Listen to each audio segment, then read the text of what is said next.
Welcome back. All right, so Carolina and Nashville. The score in the end makes it look like it was lopsided where it wasn't really. So if you're Nashville, you have a problem. If you don't score goals, you don't traditionally win a series. It's something Vegas realized last night, and then they started scoring goals so they could beat Minnesota. And tonight, in Nashville, and man, we're going to look back on this game and say, so the power play, right? Now I understand that Nashville's power play has been an issue on and off for years, right? But tonight, it's really blown up under a huge microscope. So Slavin out, Gardner in. That's a huge difference maker right there. No offense to Jake Gardner, but if Jacob Slavin's out of the lineup for Carolina, that's a huge hole that they have to deal with. Saros versus Nedeljkovic, of course. Saros was very good in the first game, and Nedeljkovic close to perfect in the last game. Things get scrummy early. Haula is the villain, and they even talked about how he's enjoyed playing the villain. He enjoys that fans are booing him, and he embraces it. So when you're booing him in Carolina, he's happy on the inside and on the outside. Canes get a power play, strong penalty kill by the Predators at that stage. Fogle steals the puck. Nachas had a shot that was held onto. The Canes look really sharp again. There was no room for the Preds to get to the net. None. Push and shove a lot in this one early, too. So these teams know each other very well, and the dislike, while in every series it's there, in some series it feels like it's always ready to boil to the surface. This is one of those series where it feels like it's always ready to boil to the surface. Although there was a late game tonight where I think it could get really ugly in the next game. No room for the Preds. And then the Canes go to the power play. Trocheck nearly scores, and then Aho does from Svechnikov and Hamilton at 8:03. So this is where you've got to watch that Carolina power play. Don't give them back-to-back opportunities. The Preds had one shot to that point in the game, 8:03 into it. The Canes then press for another. Predators would get a power play. I'm going to be saying that a lot, just to let you know. I'm not glitching. Predators are going to get a lot of power plays.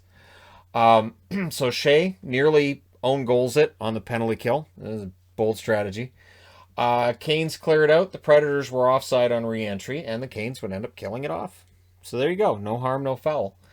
Canes protecting Nedeljkovic again so far. So in game one, Nedeljkovic didn't have to face a ton of opportunities, right? He was solid. And tonight, early on, it was kind of that same story where, and again, it's not that you're afraid of your goalie allowing, a leaky goal, but you want to give him as much time as possible to get comfortable in the net and block as many shots out as possible in order to make sure that he is, good and ready when those shots come in. And they did a very good job of that with Nedeljkovic tonight. Aho then sticked Haula in the face. It's what you do. Predators go back to the power play. The Canes were lucky that Nedeljkovic, when he mishandled a puck behind the net, it actually ends up getting cleared. That's one of those, oh boy. Remember, that's what ended the game between the Capitals and the Bruins tonight, so you got to watch that. Predators 0 for 3, and not only were they 0 for 3 on the power play to this stage of the game, they weren't getting any momentum from them. So it's one thing to have a penalty kill per power play and not score on it, but it's another thing not to get that pressure after the power play and hem them in. It wasn't happening. Last minute, the Predators get another power play. It got to the point where I was pretty sure if I was watching one game and flipping back and forth, which I had to do a lot of that tonight. And honestly, it's in the playoffs, it is far more important for me to get as many notes on the board than the regular season, obviously. So there were times where I would go, wait, they're back on. Is it really a power play, or is this the app actually being wrong? Because for some reason with the Islanders during the regular season, they were always on a power play. It was just, it would show 20 seconds and count down to 0, and then go back to 20 seconds, count down to 0. So when I see a team getting a lot of power plays, if it's in a game that I'm not watching at that moment, I doubt that there's an actual power play taking place. That's where the app has led me. But it was. And then so to start the second period, the Canes finish off their fourth penalty kill already in the game, which the fans were not appreciative of. The Predators, and I felt, could really regret that. You're really going to regret not scoring on those power plays when they're given to you. Nedeljkovic then makes some saves. Things get scrummy. Linesmen say no fighting going on. We get 2 minutes of 4-on-4. Carrier backhands one high. The Predators actually pressured 4-on-4. Maybe they were more comfortable 4-on-4 than 5-on-4. I've talked about that recently. Yossi had a shot that was saved. I thought Roman Yossi had a decent game. Forsberg then wrapped one around. Didn't get a shot on that, but he did try for it. The play was picking up for Nashville. Kane's being kept to the outside for the most part, but Ellis and Yossi both stood out to me as guys who were having pretty strong games at both ends of the rink. Predators then get their 5th power play. Kane's penalty kill clears it, and then Shea and Stahl both got shorthanded chances. So this is where it ends up. If your power play is not getting opportunities, and if it's starting to bug you, you start giving up shorthanded opportunities. Eventually you give up a shorthanded goal. They didn't tonight, but the series is still young. And again, Haula, the villain, we get 57 seconds of 4-on-4. Things get scrummy with 4:44 left. And hey, it's the 8th Canes player going to the penalty box. But the Predators' power play sucks. Put it right on board. Preds' power play sucks. Thinking, all right, I'm going to tempt fate and put their power play sucks. But it didn't matter because their power play sucks. So we go to the 3rd period. Early chance for the Preds. Foegele, wraparound try for him. Saros was sharp, saved. He saved an Aho deflection as well. Saros was very good tonight. Predators press at 5 minutes. Cunnin was absolutely robbed. Foegele then trips himself at center ice, which, again, it's an interesting strategy to take. Okay, I'm going to go to center and I'm going to fall over. Why? Why would you do that? Because they'll never see it coming. But we won't see it coming. So there's another Preds power play. Duchesne taps one wide. That's about as close as that power play gets tonight. So the Canes were 7 for 7 on the penalty kill. Yeah. And mercifully, the Predators don't get another power play. I know that it sounds weird, and it sounds weird for me to say it, but mercifully they don't get another power play. Predators would press with 4.5 minutes left because they didn't have the extra man. Granlund had a shot that goes wide. Duchesne then had a chance that was saved. Saros, as the puck goes the other way, he then saved one on Foegele. Foegele could have had a lot of goals tonight. He did. He gets rewarded towards the end of this, but he could have had a lot of goals tonight. Goaltender gets pulled with 2 minutes left. Forsberg throws one at the net. That was actually blocked. And eventually, it's an empty netter. It's Aho from Pesce at 19:07 into the empty net.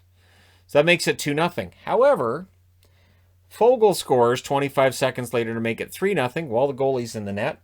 And that one went off Ellis's skate and in. So at a time in the game where Nashville's probably thinking, man, if we clear this out, we can get the goalie to the bench. We can try. You know, we're down by 2. Odds are slim. Oh, never mind. Went in off Ryan's skate. So we're done. Final score is 3-0 in favor of the Carolina Hurricanes. I used the Nashville numbers for this one. So there you go. Nashville numbers for it. 3-0. And yeah, so the shots 10-9 in favor of Carolina in the first, 15-10 in favor of Nashville in the second. But they also had 56 power plays during that period, so that's going to skew the numbers. Carolina outshoots them 11-8 in the third. Final shots were 32-31 for Nashville. Power plays, Nashville, as I said, 0 for 7. Carolina 1 for 3. Hits 52-39 in favor of Carolina. Block shots 17-10 for Carolina. Saros 28 saves on 30 shots. Nedeljkovic saves all 32 shots for his first career playoff shutout. And normally, if a team takes 7 penalties in the game, I would say, hey, stay out of the box because you guys can't get away with this next time. I think they can. I absolutely think that Carolina can get away with it. So they go up 2-0. Now they go to Nashville. This is where the Nashville fans have to inspire the Predators to play better than they did tonight, because this game was it was really a Carolina game for the most part. And then when Nashville did get the good opportunities, Nedeljkovic is right there to make all the saves. With each passing game, the net becomes more and more Nedeljkovic's, and odds are in expansion time, they're not worried about who they might lose because Nedeljkovic is going to be the starter for this team going forward. But it's been an interesting year for both of these teams, and the interesting parts continue. Let me know what you guys thought of this game in the comments section below, as always. Don't forget to hit like and subscribe. If you're browsing your way through, you just happened upon this video. Thank you guys so much for watching, for all your support. I will talk to you again soon.